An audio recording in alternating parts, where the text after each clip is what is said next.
teenage son failed to attend school last week because of the snow, is angry that his education maintenance allowance has now been cut. The grant of £30 is given to 16 to 18-year-olds to encourage them to stay in education. But for one day last week, Linda Grimmett's son was too frightened to go out. So Jonathan Cecil reports. This is Stephen. Although he looks like a typical 16-year-old on his way to school, for him it's a little more complicated. He suffers from Asperger syndrome and has a mental age of around 12 and recently recovered from an operation. He goes to a special school in Newark, and one of the things that Stephen finds difficult to handle is snow and ice. It's quite slippery and dangerous. He might fall over.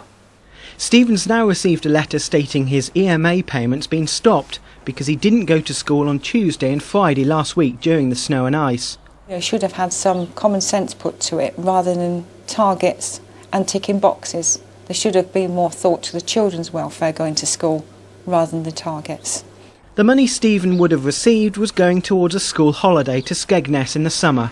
We contacted Newark Orchard Special School and they have responded, "Whilst we appreciate the difficulties parents and students may have, the majority of our pupils attended on Friday and EMA guidelines were followed with regards to the payments made." These children just don't understand. They actually feel more like they're being threatened or penalised for something that was a 1 in 20-year event. It wasn't their fault when the snow came.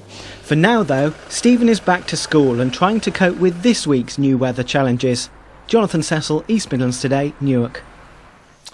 Now, it's not a particularly pleasant thought, but if a major disaster were to happen in the East Midlands,